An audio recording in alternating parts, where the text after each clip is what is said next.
श्री शिवाय नमस्तुभ्यम दोस्तों, आप सभी यह सुनकर बहुत ही हैरान होंगे कि छत्तीसगढ़ में आयोजित आशुतोष शिव महापुराण के अंतर्गत पूज्य गुरु जी ने ऐसे श्री शिवाय नमस्तुभ्यम मंत्र का ऐसा चमत्कारिक उपाय बताया जिसे जानकर आप सभी हैरान हो जाएंगे। और आज तक इससे पहले किसी भी कथा में उन्होंने नहीं ऐसा बताया था।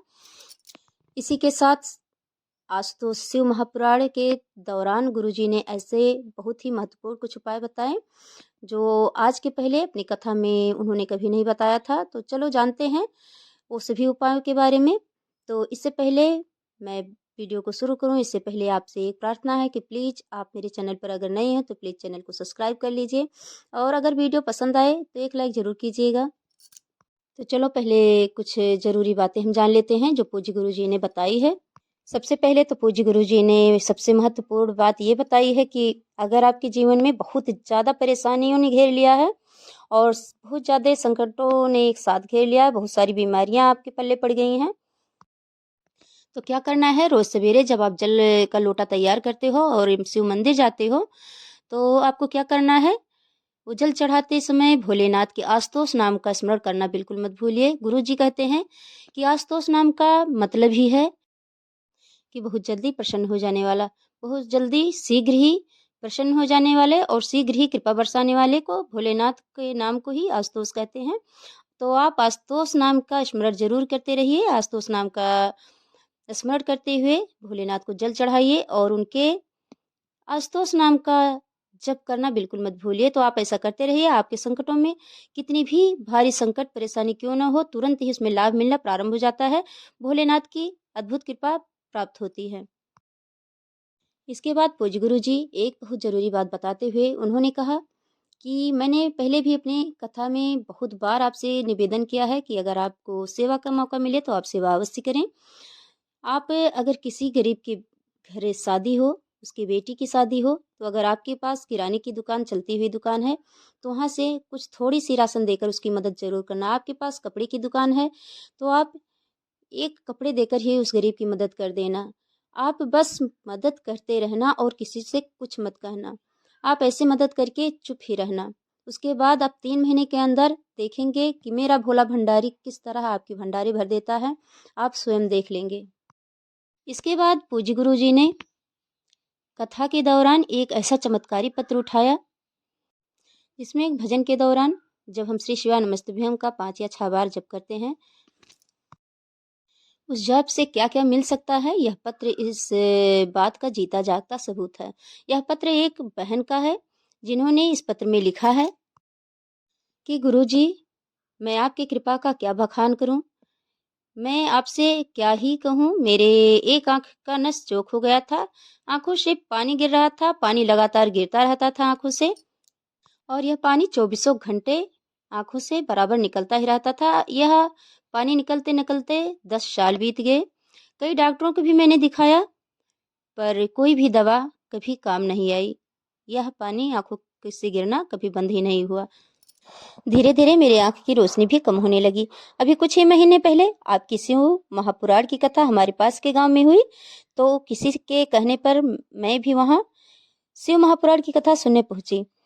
पंडाल में बैठ कर सिर्फ कथा सुनकर महादेव जी से मैंने कहा, जैसे आप कहते हो गुरुजी कि शिव जी से कह दो अपने दिल की बात, तो आप भजन करके श्री शिवाय नमस्तुभ्यम सिर्फ बोलने के लिए ही नहीं कहते हो गुरुजी, वो सिर्फ बोलना ही नहीं आप बल्कि आप भगवान शंकर से हमारे दिल की बात कहलवाते हो। उसी समय मैंने भी पंडाल में बैठकर भगवान शंकर से यह कहा कि हे भोलेनाथ, मेरी आंख की समस्या भी जो पिछले 10 सालों से लगातार चलती आ रही है, किसी भी डॉक्टरों को दिखाने से आराम नहीं मिल रहा है, तो मेरे महादेव कुछ कृपा करो। उस दिन कथा सुनकर वापस घर आई और दूसरे ही दिन से मैंने 1 लोटा जल भोलेनाथ को चढ़ाना शुरू कर दिया। शिवलिंग पर जल चढ़ाती और शिवलिंग पर चढ़ा हुआ जल अपनी आंखों से लगाना शुरू कर दिया। बाबा की ऐसी कृपा हुई, मेरे आंखों की जो समस्या पिछले 10 सालों से नहीं ठीक हो रही थी, बड़े बड़े डॉक्टरों की दवाई काम नहीं कर रही थी, उसमें आराम होना शुरू हो गया और मेरी आंखों की समस्या बिल्कुल ही खत्म हो गई।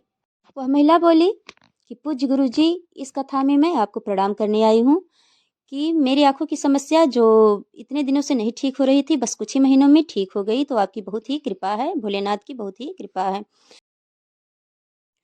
पूज्य गुरु जी कहते हैं, ये होती है भोलेनाथ की कृपा। डमरू वाले से को जब हम सब कुछ अपना समर्पित कर देते हैं तो हमारा तुरंत ही कल्याण करता है और उसकी अद्भुत कृपा बरसती है। वो आप सभी पूरे पंडाल में देख रहे हैं। इतने सारे लोगों के बीच में यह चमत्कारी पत्र सुनकर सभी की आंखें भर आई और सभी जय जयकार करने लगे। पूज्य गुरु जी कहते हैं कि आप मेरे भोले बाबा को, डमरू वाले को, एक लोटा जल चढ़ाना, एक बेलपत्र चढ़ाना, एक समी पत्र चढ़ाना कभी मत छोड़िएगा। यहाँ तक कि बड़े ही नहीं, छोटे बच्चों से भी एक लोटा जल जरूर चढ़वाए शिव शंभू को।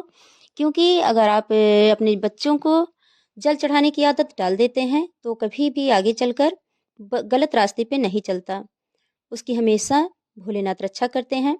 और सबसे बड़ी बात यह भी कहा गुरु जी ने कि अगर 1 महीने से, 2 महीने से, 3 महीने से जल चढ़ा रहे हो या 10 साल से चढ़ा रहे हो तो कभी भी भोलेनाथ से यह कहना मत कि मैं तुम्हारी सेवा कर रहा हूँ। क्योंकि जब आप कहना शुरू कर देते हो कि मैं इतने दिनों से आपकी सेवा कर रहा हूँ, जल चढ़ा रहा हूँ, तो वहीं उनकी कृपा होना समाप्त हो जाता है। आप उनकी सेवा करके कभी गिनाने की कोशिश मत करना, क्योंकि मेरा भोला भंडारी जब देता है तो आपके सोच से कहीं ज़्यादा भी देता है। तो भोलेनाथ पर सिर्फ अपनी श्रद्धा और भक्ति बनाए रखना और एक लोटा जल चढ़ाना बिल्कुल मत भूलना। दूसरा उपाय, एक पत्र के दौरान गुरुजी ने बताया कि एक 108 मनके की माला से श्री शिवाय नमस्तुभ्यम के जप का कितना बड़ा प्रभाव है वो आप इस उपाय के दौरान जान पाएंगे। तो एक महिला का पत्र था जिसमें उसने लिखा था उसके बच्चे की नसें चौक हो गई थी और बड़े बड़े अस्पतालों में वह देखा चुकी थी। बड़े बड़े डॉक्टरों का कोई दवा काम नहीं कर रहा था, उसका दर्द बंद ही नहीं हो रहा था। लगातार उसके पैरों में दर्द होता रहता, वो बच्चा सारे दिन इसी तरह दर्द से कराहता रहता था। तो इसी दौरान उस महिला को कहीं शिव महापुराण के दौरान श्री शिवा नमस्तुभ्यम के जप का पता चला।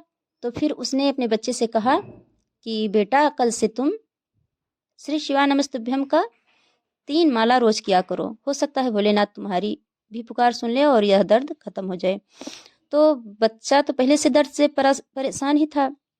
वह रोज डेली सुबह उठकर एक लोटा जल भोलेनाथ को चढ़ा के और उस 108 मनके की माला से श्री शिवा नमस्तुभ्यम का जप करने लगा। आप यह जानकर हैरान हो जाएंगे कि जो दर्द कई महीनों से बड़े बड़े डॉक्टरों के द्वारा नहीं ठीक हो रहा था, वो कुछ ही हफ्तों में एकदम ठीक हो गया। और उस महिला ने इस पत्र के दौरान गुरुजी से बताया और धन्यवाद दिया कि गुरुजी, जैसा आप बताते हो वैसा सही है। गुरुजी कहते हैं कि आप एक बार अपने मन की बात भोलेनाथ से कहकर तो देखो, एक लोटा जल चढ़ाकर तो देखो। वह भोला भंडारी सारे जगत का पिता है, सारे जगत के कष्ट को हरने वाला शिव शंभू कैलाशपति है, धरती पे रहने वाले एकमात्र देवता हैं जो अपने बच्चों को छोड़कर कभी कहीं जाने की सोच भी नहीं सकते। बस हमें अपनी श्रद्धा और भक्ति से बुलाने की देरी है। भोलेनाथ हमेशा हमारे आसपास ही रहते हैं। तो आप उन पर श्रद्धा और भक्ति और एक लोटा जल बिल्कुल चढ़ाना मत भूलिए। शिव शंभू की अद्भुत कृपा होगी, सबके कष्ट भोलेनाथ हरेंगे। तो ऐसी ही अच्छी अच्छी और सच्ची जानकारियों के साथ फिर मिलेंगे अगले वीडियो में। तब तक के लिए श्री शिवाय नमस्तुभ्यम। अगर आप मेरे चैनल पर नए हो तो प्लीज़ मेरे चैनल को सब्सक्राइब, लाइक करना मत भूलिएगा।